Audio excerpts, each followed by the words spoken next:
Shalom!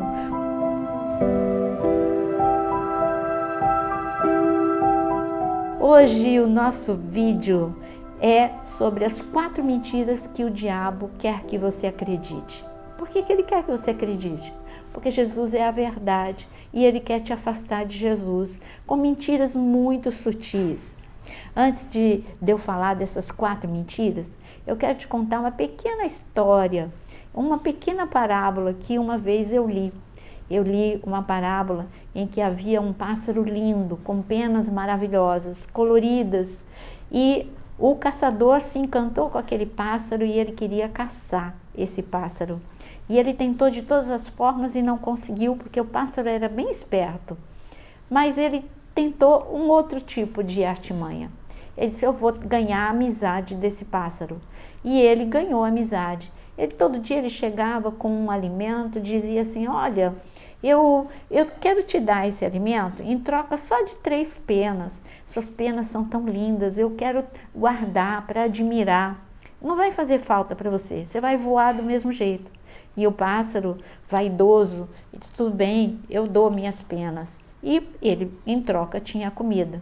Ele começou a gostar dessa coisa, o pássaro, porque era tão fácil pegar a comida, era só apenas penas, não fazia diferença. As penas, ele continuava voando, ele continuava bonito, ele nem percebia que ele tinha dado essas penas.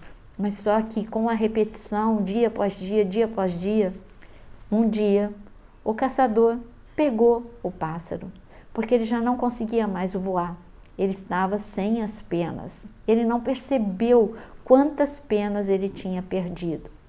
É assim, o inimigo ele chega perto de você, ele tenta fazer você acreditar numa mentira, até você que era livre ficar preso na sua armadilha. Então vamos agora atentar para essas 4 mentiras. Primeira grande mentira: o inferno não existe. Espera aí. A mesma pessoa que diz que não acredita no inferno, ela diz que acredita no céu. Mas o reino de Deus, ele ensina pra gente que tudo é uma dicotomia. Você tem que escolher o reino de Deus ou o reino das trevas. Você tem o céu ou o inferno. É uma dicotomia. Ou você está de um lado ou você está do outro. Não tem zona neutra. Então você está falando que não existe inferno? Que grande mentira! Quem falou do inferno foi Jesus. Eu não vou nem para o Antigo Testamento, porque você que não acredita vai dizer que é porque está no Antigo Testamento. Eu vou deixar Jesus falar para você e ele trazer a verdade para você. Jesus, ele contou uma história em Lucas capítulo 16, e eu quero que você abra comigo para você ouvir Jesus falando sobre o inferno. E ele disse em Lucas capítulo 16, ele começa a contar a história do rico e do mendigo. 2 homens, o mendigo que morava em frente à casa do rico, ambos morreram, cada um por uma causa. E só que o rico foi para o inferno e o mendigo foi para o céu. E foi para o seio de Abraão, aqui nessa passagem. Então aqui eu quero que você ouça o que Jesus fala sobre o inferno. No versículo, quando morre o rico, está escrito no versículo 23, no inferno o rico, estando em tormento, ele levantou os olhos e viu ao longe Abraão e Lázaro junto dele. Então gritando disse: Pai Abraão, tenha misericórdia de mim, mande que Lázaro molhe a ponta do dedo em água e me refresque a língua, porque estou atormentado neste fogo. Mas Abraão disse: Filho, lembre-se de que você recebeu os seus bens durante a sua vida, enquanto Lázaro só teve males. Agora, porém, ele está consolado aqui, enquanto você está em tormento. E, além de tudo, há um grande abismo entre nós e vocês, de modo que os que querem passar daqui até vocês não podem, nem os de lá passar para cá. Bom, você ouviu no versículo 23 Jesus falando a palavra inferno. Jesus falou que no inferno, o rico que estava no inferno estava em tormento, havia um abismo e a decisão, céu ou inferno, é em vida. Jesus disse, olha, um não pode passar para o outro lado, quem está no céu não pode ir para o inferno depois de morto e quem está no inferno não pode ir para o céu. Está muito claro, é Jesus falando. Então, acabamos com essa mentira. Existe inferno, sim. Eu peguei uma de muitas passagens. No Novo Testamento tem muitas passagens falando sobre este lugar de tormento, de trevas, de sofrimento, de angústia que se chama inferno. O inferno só vai piorar, porque depois que tiver o julgamento do trono branco, o inferno vai ser desativado e todo mundo vai para o lago de fogo e de enxofre. É o que está escrito na palavra de Deus. Então, o inferno existe. Segunda mentira que ele quer que você acredite. Ele diz que não existe a porta estreita e a porta larga. Por quê? Ele diz que só existe, olha, a porta larga, Jesus veio para alargar a porta, Jesus veio para facilitar todas as coisas. Mas espera aí, quem falou nesse assunto de porta estreita e porta larga foi Jesus. O que é porta estreita e o que é porta larga? Porta estreita é fazer a vontade de Deus e nem sempre é fácil fazer a vontade de Deus. Você viu a luta de Jesus no Getsemane? Pai, se possível, passa de mim esse cálice, mas seja feita a tua vontade. Não é fácil, você tem que lutar contra a tua vontade, para que a vontade de Deus, que é boa, perfeita e agradável, se cumpra na sua vida. Você acha que foi fácil José não ser seduzido pela mulher de Potifar? Não foi fácil, mas ele escolheu a porta estreita. Não, eu não negocio a minha vida com Deus, eu escolho a santidade. Você acha que é fácil perdoar? Não, não é fácil. Perdoar é a porta estreita. A porta larga são os princípios que o mundo ensina pra gente. O mundo ensina, não, você tem razão, você pode ficar magoado, você pode se vingar. O mundo ensina coisas que facilitam a tua vida. Agora, Deus ensina coisas que vão trazer o melhor para a sua vida. Pode não facilitar, mas é o melhor para você. Então, porta estreita e porta larga não é uma decisão fácil, é renúncia diária. É eu escolher o modo, o estilo de vida que Deus fez e propôs para mim. Ele mesmo disse em Deuteronômio 30, ele diz assim, escolha a vida, eu coloco para você duas decisões, vida ou morte, escolhe a vida, bênção ou maldição, escolhe a bênção. Então a vida é uma vida de escolhas, porta estreita e porta larga. Jesus não veio para alargar a porta, Jesus veio para ti, ele é a porta que te leva para o céu. Ele veio para te levar e te reconciliar com o céu e te levar para o céu, mas ele não veio alargar a porta. Vamos ouvir Jesus falando sobre esse assunto?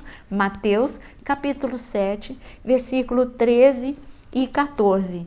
Entrem pela porta estreita, porque larga é a porta e espaçoso é o caminho que conduz para a perdição, e são muitos os que entram por ela. Estreita é a porta e apertado é o caminho que conduz para a vida, e são poucos os que o encontram. Quando Jesus ele falou sobre porta estreita e porta larga, ele deixou bem claro para a gente que a nossa natureza carnal é muito mais fácil você pecar do que você andar segundo a vontade de Deus. Mas você pode lutar, ele te dá recursos para você lutar. Você viu José, como eu acabei de mostrar, ele escolheu a porta estreita e a gente vê o resultado da vida dele dessa escolha. Os planos de Deus se cumpriram, as promessas de Deus se cumpriram, ele se tornou o segundo homem mais importante do Egito. Então, meu amado, a mentira é que Jesus veio para alargar a porta. Jesus é a porta que te leva para a salvação, mas ele não a facilitou. Ele facilitou no sentido de que você, que estava morto, agora pode ter vida. Você que estava no reino das trevas, agora pode ir para o reino da luz. Mas ele não falou, agora você pode pecar. Tá tudo bem, a porta está bem larga para você. Não, essa é uma grande mentira.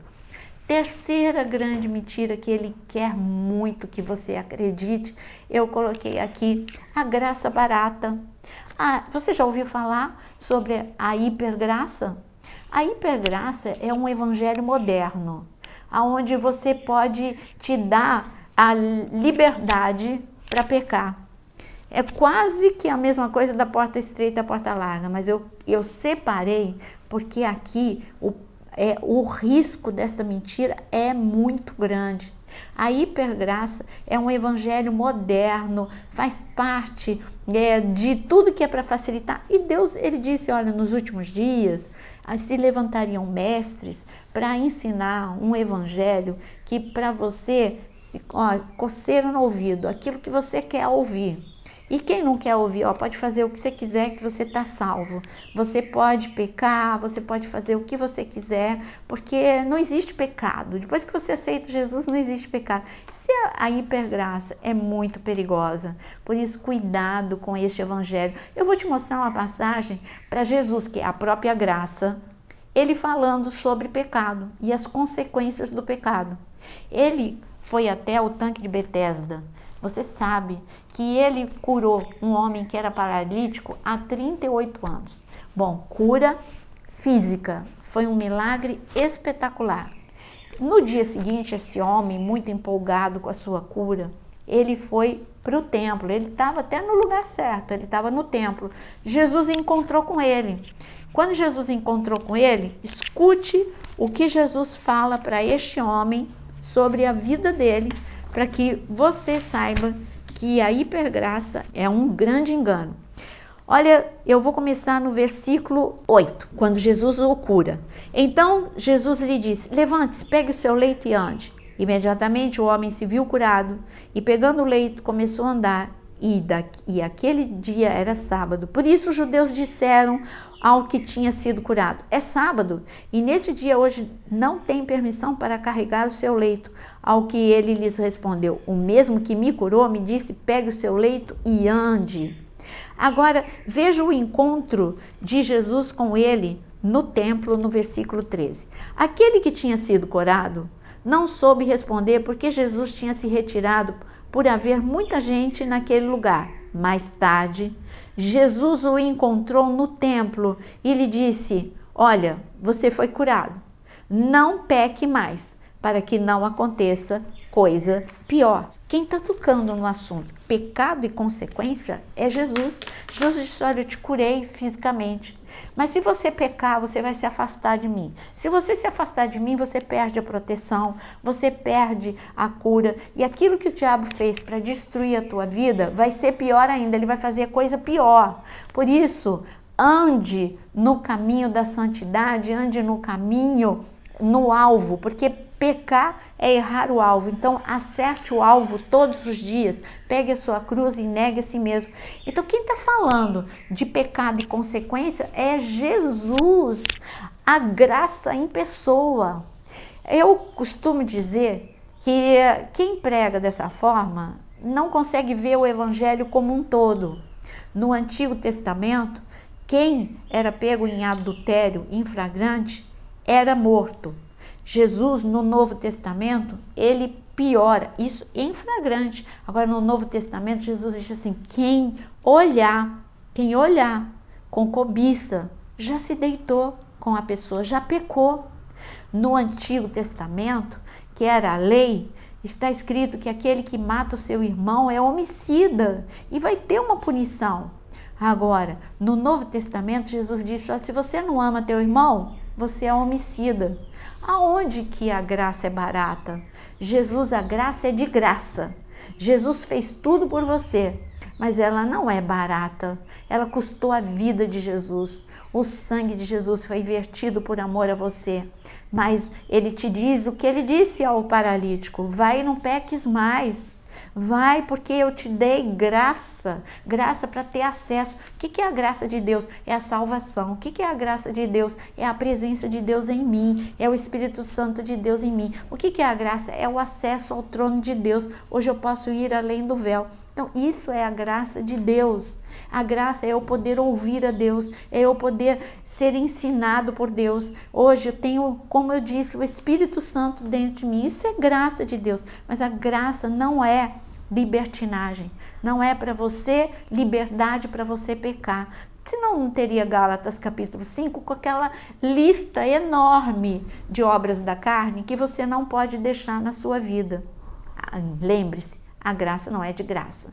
Então, ela não é barata, ela é de graça. Então, viva a verdade de Deus. Ele te deu liberdade, mas não é para você viver a mentira que Satanás quer te ensinar, que é o pecado.